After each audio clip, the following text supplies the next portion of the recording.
Okay, update tayo guys. Ngayon gabi lang dumating. Ayan, na-pick up natin sa LBC yung order natin online na second hand na spacer. So, hinahanap ko talaga, target ko talaga ito, yung brand na yan. SR Performance. Yan yung pinagpipilian ko eh. Yung Mr. Offset o SR Performance. Meron din ako nakadeal na Mr. Offset kaso naunahan ako, biglang nabenta na daw nung may-ari sa iba. So, ito, yung size na target ko is 2 inches. 50mm. So, ito, yung nabili ko na second hand is 60mm. Mas malaki siya ng ganyan. Konti lang naman. Mga 1cm lang. So, pinaobra ko na rin kasi kailangan ko ng second hand para makatipid ng konti. So, hindi ko alam yung brand new price neto. Pero, nakuha ko to ng 3,000. Ayan. 60mm. Nag second hand ako, makatipid ako ng 1 to 2,000, okay na sa akin yan. Para makatipid ng konti. So, bumili na rin tayo ng shock absorber. Yung natipid natin dyan, bili natin ng shock absorber. So, ba tayo bumili ng shock absorber? Kasi, magtataas tayo, maglilip tayo ng owner. Bitin na tong existing natin. Bumili tayo ng mas malaki. Ayun yung diferensya niya. Ang laki talaga ng binili ko. Kasi, ito kasi kapos na to dati pa. Papalitan na talaga namin yan. So ang binili ko, yung malaki na talaga para yung play niya hindi na masyadong mahirapan. So ito yung siya absorber. Pang ano lang to, pang PUJ lang. 500 pesos isa lang nabili natin yan. Nag-canvas tayo sa iba 1,000 each, pero ito nakuha lang natin 500 pesos. So update tayo sa mga nagastos natin. So ito 3,000 plus 1,000, 4,000 na. Tapos bumili tayo ng gulong na second hand. 5,000, 9,000 na yung nagagastos natin. Tapos bumili tayo ng mga spacer. Yan yung mga spacer na yan, tsaka yung U-bolt. Ito worth 1,000 pesos din natin nakuha yan. Ito. Yan 1,000 pesos. Yan lahat. Tsaka yung spacer, hindi ko alam tawag doon eh. Lowering block ba yung tawag doon? Yung block na to. So, lahat yan 1,000. So, 6,000 plus 4,000. Plus 4,000, 10,000. Naka 10,000 na tayo sa paglilip ng owner natin. Ayan. Hindi pa namin to makabit kasi madadagdagan pa yun. Ipapamasin shop namin to. Nabili namin kasi iba yung size. Hindi kasya sa butas dun. So paparetread namin to kasi wala kaming mabili na ganto kahaba na payat, laging mataba, laging ganto kataba. 14, size 14 daw to. So kaso 12 lang yung butas natin, yung luma natin is 12 lang. So paretread lang natin. So bukas na natin gagawin yan. Magtitik-tik-tik-tik lang tayo ngayong gabi para bukas salpak na lang ng salpak.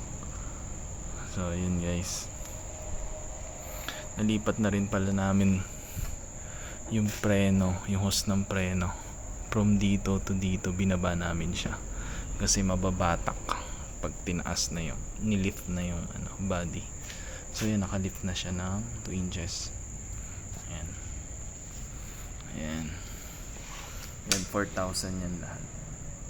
Pwede na rin. Nakatipid tayo ng paunti-unti. Paunti-unti pa 1,000, 1,000 pa 3,000, 3,000 per item. Malaking bagay na rin yun pagka nag-add up, padagdag na, kasi hindi lang naman yun yung bibilin mo eh, marami ka pang bibilin.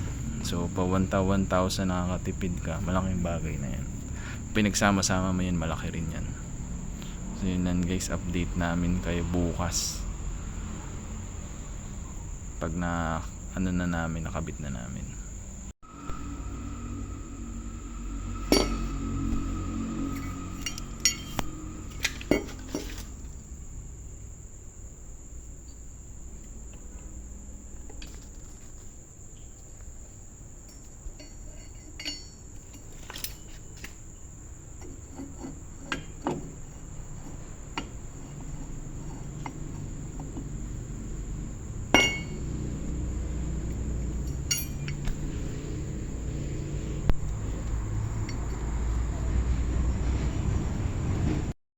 Meron ako ganito, kulang naman. mas mapayat. Parang ganito yung design, kamukha ng tinda nyo. So makakasya sa mas maliit na butas na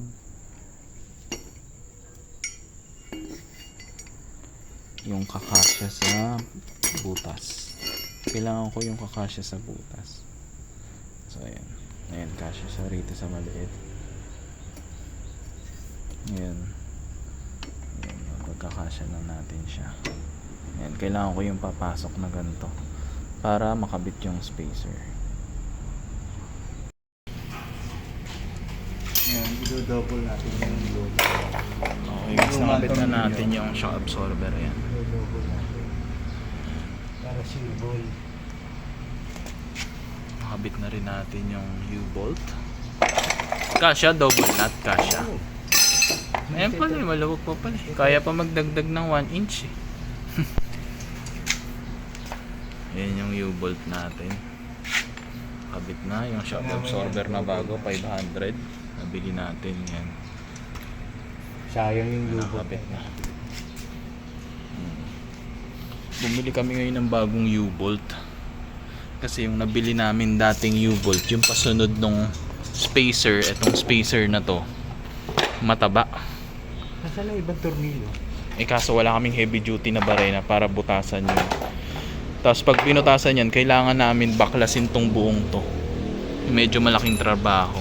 Kaya bumili na kami ng bagong U-bolt. Medyo mahal din yung U-bolt na bago. 200 pesos isa. Ayan. Wala, ganun talaga. Nagtitipid pero napamahal. Nagtitipid na napamahal.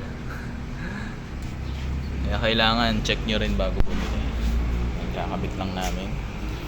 Yung spacer pinipinturahan ko na bago ikapit. Kasi yung nabili naming spacer medyo na siya, yung nagkikelo yung alloy niya. Kasahin pa yan, Bull. Alin? Yung spacer. Ba't hasain? Nag-grind yung ano.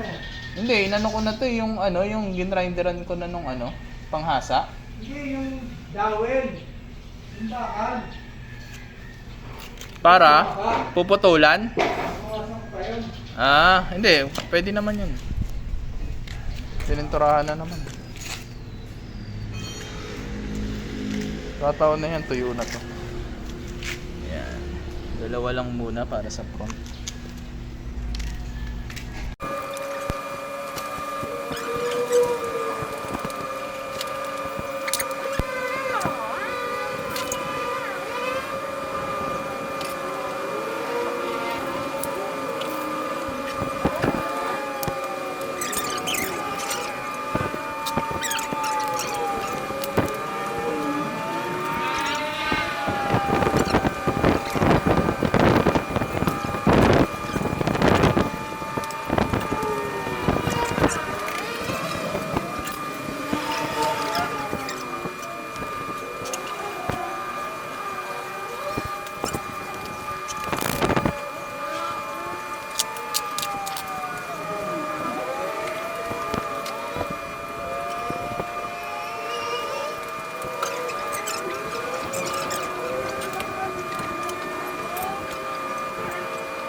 Okay, nakabit na namin tong kabilang side. So gulong na lang sa vulcanizing shop na yon. Nalit na namin siya. Ayan. Ayan yung clearance na nagawa. Sandangkal din. So pwedeng pwede yan. Kakasya na yung gulong natin. Tapos saktong sakto yung spacer. Ayan, hindi na siya tatama dun sa drag link namin. Kasi lang sa amin yung manubela namin. Anong tawag sa manubela natin? Yung doon? Gearbox. Gearbox type lang. Ayan. Ayan. Kabit na rin namin yung shock absorber. Ito na kami sa kabila. Nilagyan namin ng oil yung langis yung spacer para hindi kalawang. bago namin ilagay. Kasi kadalasan pag naglagay niyan, taon na bago mabuksan ulit yan.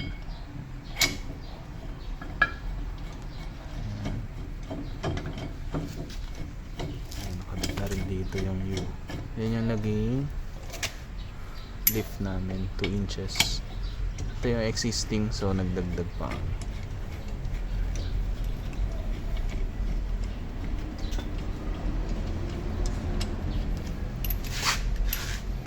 Itong wire na to, yung wire ng preno, in-adjust namin. Dito siya nakalagay, binaba namin dito.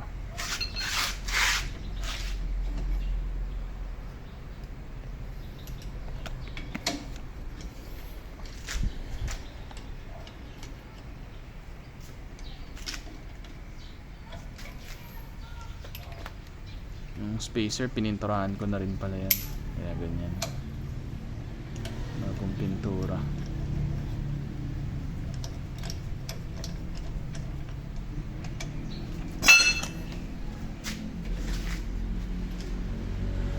Sabi mo na yung langit ito. Ilagay mo dyan sa gilid. Kasi sipa yan. Tatakot.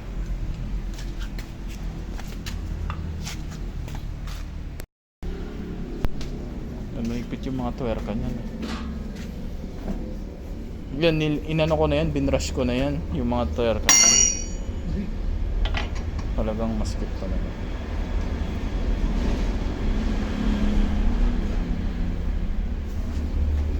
Yan, yung iba lang naman. Hindi Ilang lang. isa na yun ang Dalawa ata yan na maskip. dalawa ba? O, dun sa isa yung dalawa.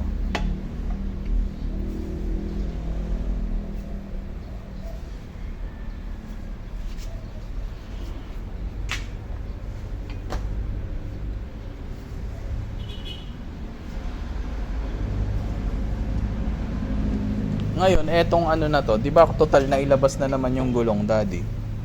Pwede natin palabasin ng konti to. Eh, huwag mo nang paputulan. Babagoyin natin ang setting. Wala nang putol yan. Ito, tatanggalin din. I-adjust na lang natin. I-adjust na lang natin. Sabagay. Para yung aakyat. Maganda apak. Hindi, yung setting na yan. Ayun na yan. Yan na yan. Yan na Oo. yan. Hindi, pero lalabas siya. Lalabas lang. Okay, baba mo dyan. Baba mo dyan. Nandiyan natin yung pamalo. Ito ba yung pamalo nandiyan? Kahit naman, alin ba? Dahan-dahan na pa.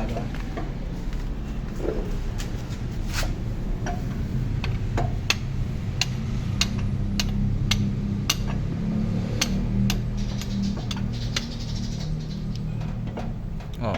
Hindi, wow.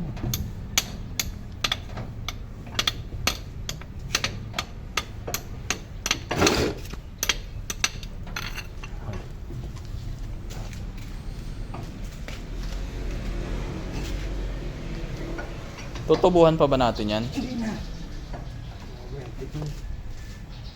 Tinubuhan ko yan dati. Kaya ganun. Okay. Next.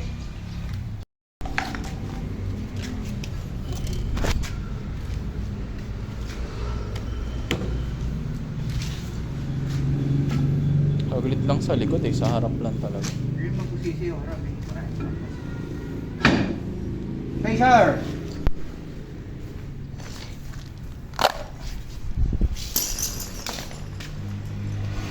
Pamihit din ng spacer. Ayun. Sinama mo.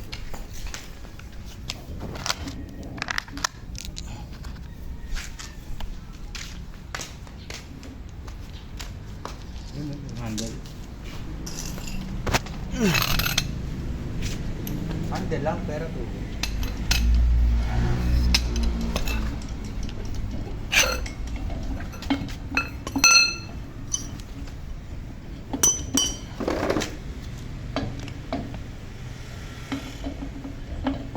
Buti nakakabili ako nung ano niyan. Pamihit? Oo. Ano yan eh, madalang, size 21. 21 ba? Oo, 21. 22 hindi cash. Sa local. Sa local, walang 21. Meron. Meron din. 21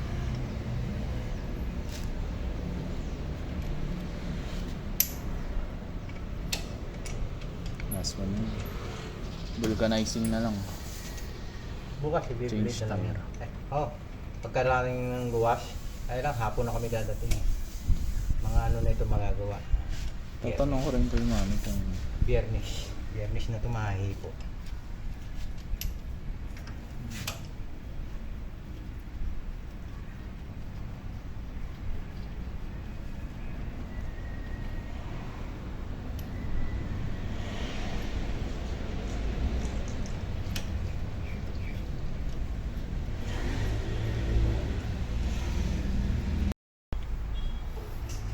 ayun yung labas natin guys. Habit na. Tapos mas nagulong na lang. Sa harap lang tayo medyo natagalan kasi naglift tayo sa harap. Yung likod din na tayo naglift. Kasi yung owner namin nakaganon siya. Nakasubsob. So yung harap ngayon pantay na siya. Hindi na siya yung nakasubsob. Ayan. Ayan yung magiging clearance niya. Kasyang-kasya na yung 35. Maluwag na maluwag na. Higpit na yan. Ayun yung magiging clearance niya palabas. Ayan, nakalabas siya ng konting-konti lang. Hindi naman masagwa tignan. Mga around 2 inches. Yun. Baba mo na, Jack. Baba mo na, Jack, para makita. Talilid.